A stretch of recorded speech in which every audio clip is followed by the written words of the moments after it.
Hablaremos sobre las quemaduras eléctricas.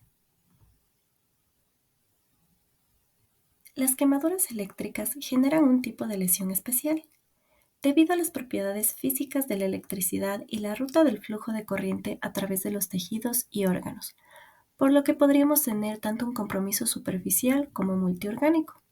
Respecto a su historia, la primera muerte registrada por quemadura eléctrica fue en Lyon, Francia, en 1879, cuando un carpintero tuvo contacto con un generador de corriente alterna.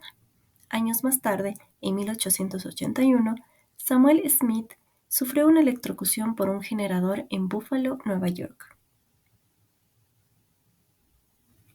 En cuanto a su epidemiología, según la OMS, las quemaduras eléctricas constituyen un problema de salud pública a nivel mundial, provocando alrededor de 180.000 muertes al año. En países desarrollados, representan el 5 al 8% del total de quemaduras. El 20% de todas las lesiones ocurren en niños, y esto se ve en una edad promedio entre 11 y 20 años. Esto es debido a la falta de experiencia o conocimiento sobre la manipulación de los sistemas eléctricos. Ahora, en cuanto a su prevalencia, se ve más en el género masculino, donde ocurren 91.9%. También, las quemaduras eléctricas son la cuarta causa de muerte a nivel laboral, en oficios relacionados tanto en circuitos eléctricos o áreas de construcción. También se ve que en un 50% ocurren por alto voltaje y entre un 60 y 70% por bajo voltaje, especialmente en una población infantil de 3 a 6 años de edad. Y esto ocurre en lesiones en boca, por mordedura de cables o por contacto con tomas de corriente en el hogar. El 25% puede deberse a herramientas y máquinas en mal estado, o también por la ignorancia del trabajador y falta de elementos de protección. También se ha visto casos en los que se usa la electricidad con fines suicidas u homicidas, pero estos casos son menos frecuentes. Para conocer los aspectos generales de la electricidad, es importante saber qué es la electricidad.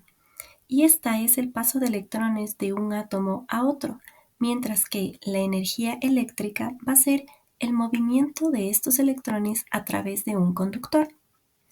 Entonces, tenemos 5 propiedades de la electricidad: la corriente eléctrica, el voltaje, la resistencia, la intensidad de la corriente y la conductancia.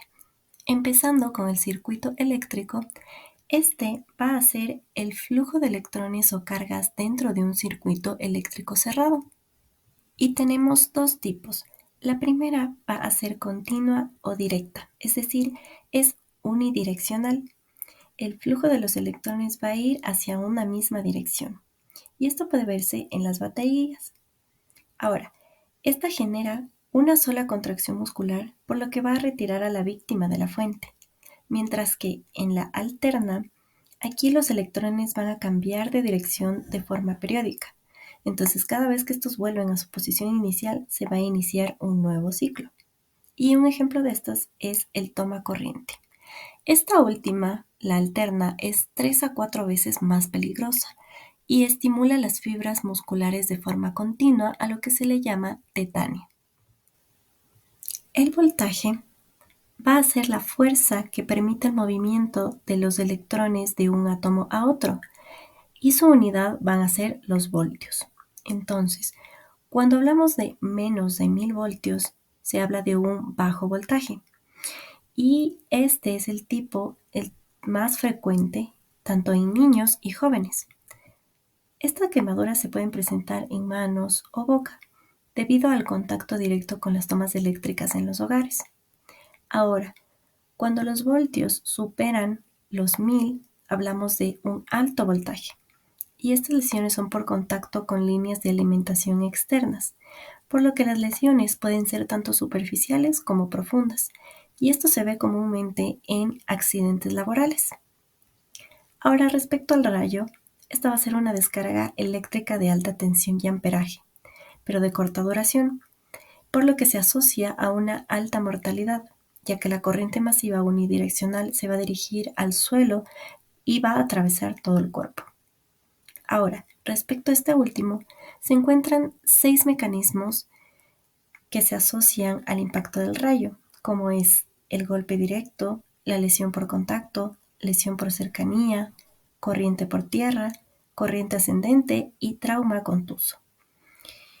Ahora hablemos de un signo muy importante llamado Lichtenberg, y este va a caracterizarse por cómo se observa en la foto como de un patrón arborescente, el cual va a desaparecer a las 24 horas.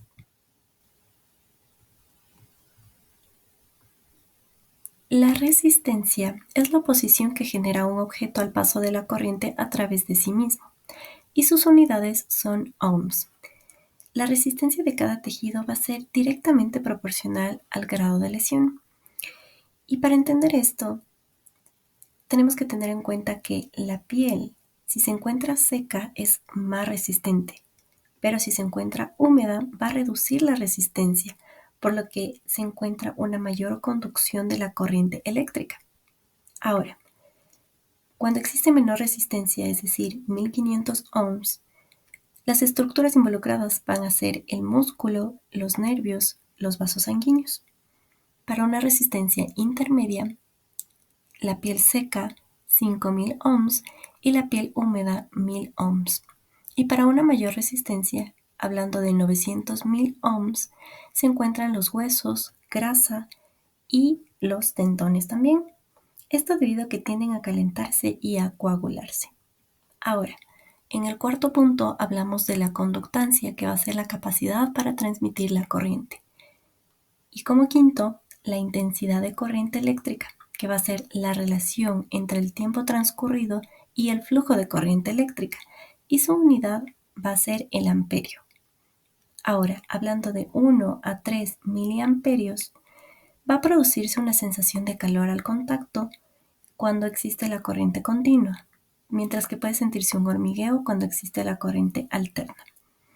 De 20 a 50 miliamperios puede darse tetania o parálisis de los músculos respiratorios. De 50 a 100 miliamperios puede ocurrir fibrilación ventricular y de 2.5 amperios asistolia. También es importante tener en cuenta que a mayor tiempo de contacto con la electricidad, mayor será la gravedad. Hablando de la fisiopatología de la quemadura eléctrica, esta va a regirse por 2 leyes.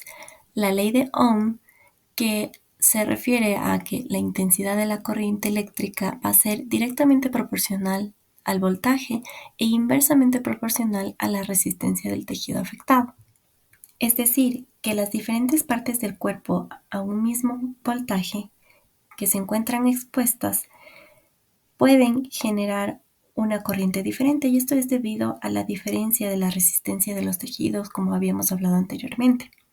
La segunda ley es la ley de Joule, y esta habla de que el calor que se genera por la corriente eléctrica va a ser directamente proporcional a la resistencia tisular. Existen 4 mecanismos de lesión.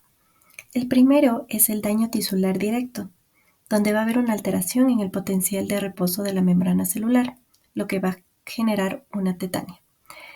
La segunda es la transformación de energía eléctrica a térmica. Aquí hablamos de la ley de Joule, y va a haber una destrucción y necrosis coagulativa en los tejidos. La tercera es una lesión mecánica, donde vamos a ver traumatismos causados por violentas contracciones musculares o caídas. Y la cuarta va a ser la teoría de la electroporación, donde se ve una alteración de las proteínas de las membranas celulares que a su vez van a alterar su misma función e integridad. Es importante mencionar que el recorrido que hace la corriente eléctrica en el cuerpo va a determinar las posibles lesiones, y a esto se refiere a que, por ejemplo, si la quemadura viaja en un plano horizontal de un brazo a otro o en un plano vertical de un brazo a una pierna, el recorrido, como es cercano al corazón, va a tener un mayor compromiso para la vida. Ahora hablemos sobre el signo del iceberg. Va a observarse aquí una quemadura pequeña que tiene una superficie corporal de primer contacto, pero también existe una gran lesión en los tejidos profundos que no se encuentra evidente. Ahora, hablando sobre los tipos de lesiones, la lesión directa, o también llamada quemadura por contacto, va a ser netamente de daño térmico y el grado de la lesión va a depender tanto como la duración, la frecuencia, la resistencia y la magnitud de la corriente eléctrica. El segundo tipo de lesión es la indirecta, que se denomina como arco, flama y flash.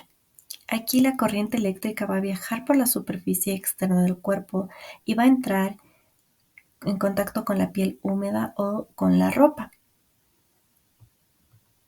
La lesión electrodérmica por arco eléctrico trata sobre el salto de la electricidad entre dos superficies que se encuentran cargadas eléctricamente y no están en contacto, por lo que va a generar una chispa y va a dar como resultado un arco.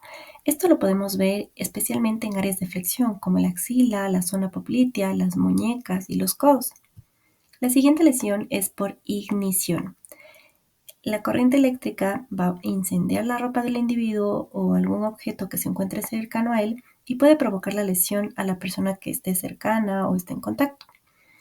Y la mixta va a haber un contacto directo y un arco eléctrico. Van a ocurrir lesiones de acuerdo a cada tipo de sistema.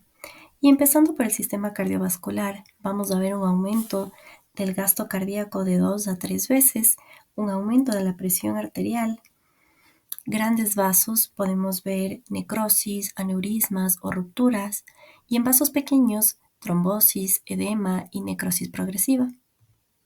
Esto puede llevar a un acúmulo masivo de líquidos y provocar un síndrome compartimental cerrado. En el sistema respiratorio puede haber un paro respiratorio debido a la tetania de los músculos respiratorios o la inhibición del centro respiratorio en el cerebro. También vemos lesiones en la vía aérea superior o inferior debido a la inhalación de humo o gases tóxicos. Y también podemos ver hemotórax, contusión pulmonar y la lesión pulmonar aguda, que puede ser debido al traumatismo que ocurre por la caída de la víctima después del contacto con la electricidad. En el sistema urinario podemos ver falla renal, isquemia de la corteza renal, disminución de la filtración. En el sistema musculoesquelético existe necrosis en la zona de contacto, trombos relacionados a la liberación de mediadores inflamatorios como el tromboxano A2.